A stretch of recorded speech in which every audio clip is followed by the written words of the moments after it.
Hi everyone, welcome to your channel I learn. आज हम beehive के चैप्टर 7 का पार्ट 2 करने वाले हैं। अगर आपने इसके पार्ट 1 का वीडियो नहीं देखा है तो टॉप राइट कॉर्नर पे इसका लिंक है, उसे क्लिक करें और ज़रूर देखें।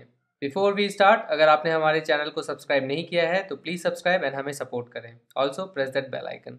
Of course I had to turn every mortal thing out now and of course I could not find it. So हमने पिछले पार्ट में देखा था कि वो अपना टूथब्रश पैक करे हैं कि नहीं वो भूल चुके थे ऑथर। सो अब वो क्या बोल रहे हैं कि ऑफ कोर्स अब मुझे सारी चीज़, एवरी मॉडल थिंग का यहाँ पे मतलब है कि सारी इमेजिनेबल थिंग्स। मॉडल का यहाँ पे मतलब है इमेजिनेबल। मॉडल का नॉर्मली जो मेन मतलब होता है वो ये होता है कि ऐसी चीज़ जिसकी डेथ हो सकती है। सो हम जैसे मॉर्टल बींग्स हैं क्योंकि हमारी डेथ हो सकती है। इमॉर्टल हम उन्हें बोलते हैं जो अमर होते हैं। सो जो अमर नहीं है वो मॉर्टल है, बट यहाँ पे मॉर्टल का मतलब इमेजिनेबल। सो अब ये बोल रहे हैं कि जितनी भी चीज़ आप इमेजिन कर सकते हो मुझे सबको टर्न करना पड़ेगा, मतलब मुझे उथल पुथल करना पड़ेगा। सो वो अपने सूटकेस की बात करें, मुझे सारी चीज़ें उथल पुथल करनी पड़ेंगी। And of course I could not find it. तो मैंने सारी चीज़ें उथल पुथल की और मुझे नहीं मिली, अपना टूथब्रश नहीं मिला। I rummaged the things up into much the same state that they must have been before the world was created and when chaos reigned। So rummaged का मतलब होता है search unsystematically through something. So unsystematically मतलब बिना किसी plan के, without any system, random तरीके से जब आप किसी चीज़ को करते हैं तो उसको आप अनसिस्टमेटिक तरीका बोलते हैं। अनटाइडली यानी गंदे तरीके से, सफाई से नहीं।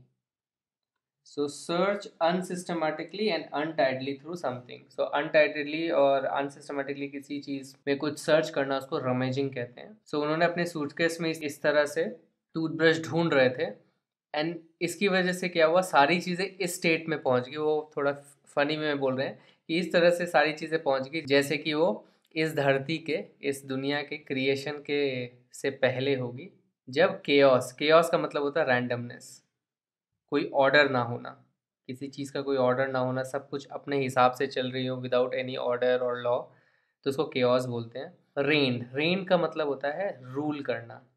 सो रूल, सो बोल रहे हैं कि सारी चीज़ अब उस स्टेट में आ गई जैसा कि वो होंगी उस समय जब वर्ल्ड को क्रिएट नहीं किया गया होगा और जब रैंडमनेस रूल करती हो। तो इतना ज़्यादा रैंडम हो गया, सारी चीज़ें इधर उधर चीज़ें बिखर गई जिस तरह से आप पिक्चर में देख रहे हैं।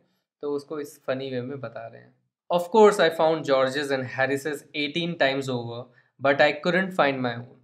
एंड वो बोल रहे हैं ऑफ कोर्स मैंने जॉर्ज का और हैरिस का 18 बार टूथब्रश ढूंढ लिया लेकिन मैं अपना नहीं ढूंढ पाया।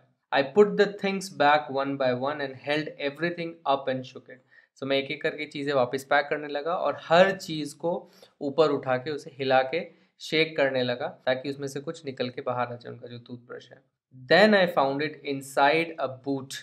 I repacked once more। So उनको फिर वो टूथब्रश अपने बूट के अंदर मिला एंड फिर उन्होंने सब कुछ पैक कर दिया। When I had finished, George asked if the soap was in। I said I didn't care a hang whether the soap was in or whether it wasn't, and I slammed the bag shut and strapped it, and found that I had packed my spectacles in it and had to reopen it. It got shut up finally at 10:05 p.m. So जब उन्होंने ख़त्म कर दिया pack करना तो George ने क्या पूछा लास्ट में कि तुमने साबुन पैक किया है कि नहीं। तो गुस्से में थे ऑब्वियसली, तो उन्होंने बोला मुझे फ़र्क नहीं पड़ता अब, अ बिट। तो अ हैंग का मतलब अ बिट, मुझे थोड़ा सा भी फ़र्क नहीं पड़ता कि साबुन पैक हुआ है कि नहीं। और ये कह के उन्होंने झट से पटक के, जो है स्लैम करना यानी पटकना, सो पटक के बंद कर दिया बैग को और उसमें स्ट्रैप लगा दिया।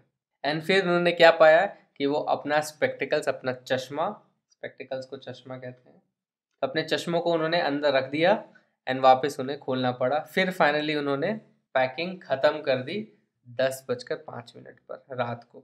And then there remain the hampers to do. और फिर क्या बच गया, सिर्फ हैम्पर्स को पैक करना बच गया। हैम्पर्स किसे कहते हैं, हैम्पर्स इस तरह के एक पिकनिक बास्केट को कहते हैं। तो जब भी आप किसी पिकनिक पे जा रहे हैं, जिस तरह से इन लोग जा रहे हैं एंड जिसके लिए वो इतनी पैकिंग कर रहे हैं, तो उसके लिए जब भी खाना आप पैक करते हो तो एक बास्केट में करते हो, तो उसको आप हैम्पर कहते हैं। So it's nothing but picnic basket. Harris said that we should be waiting to start in less than 12 hours time and thought that he and George had better do the rest, and I agreed and sat down and they had a go। So Harris ने क्या कहा उस समय कि हमें लगभग अभी से 12 घंटे में अपने पिकनिक के लिए स्टार्ट करना पड़ेगा, यहाँ से निकलना पड़ेगा। एंड ये सोचा कि वो और जॉर्ज जो है बाकी काम कर लेते हैं।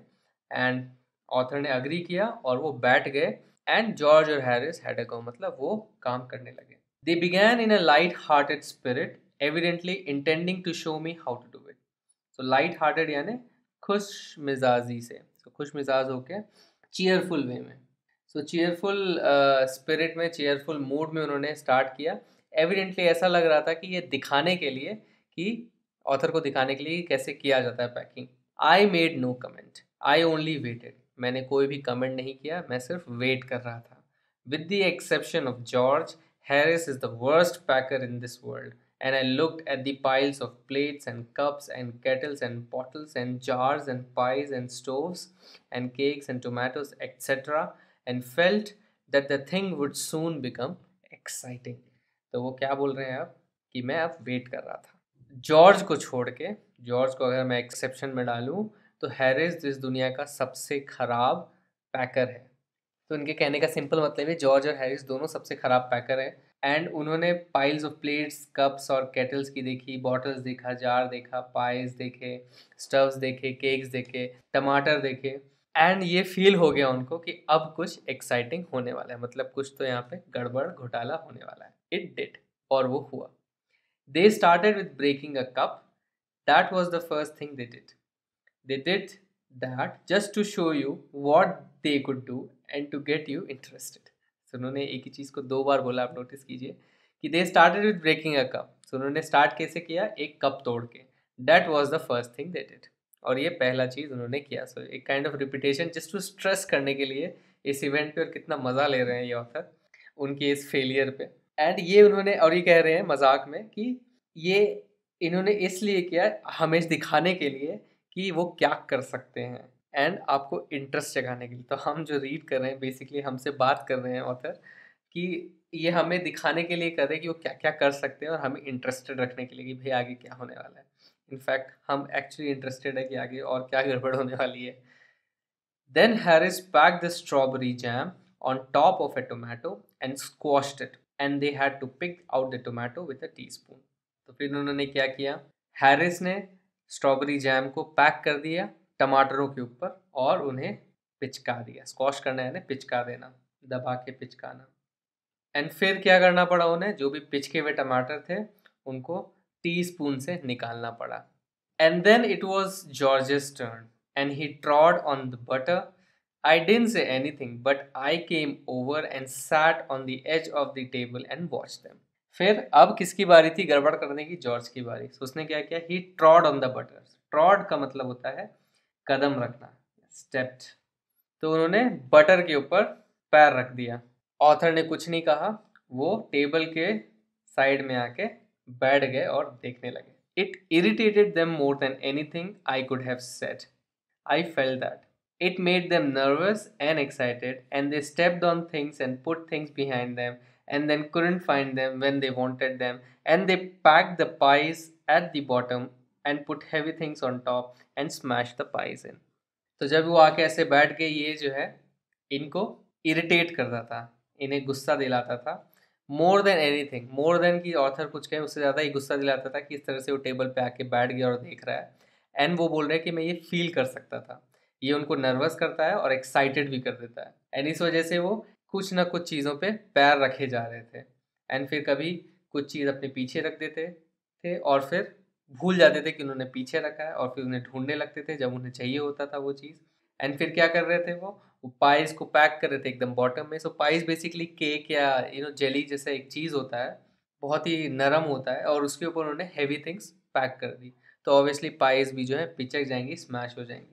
They upset salt over everything, and as for the butter, I never saw two men do more with 1 and 2 pence worth of butter in my whole life than they did.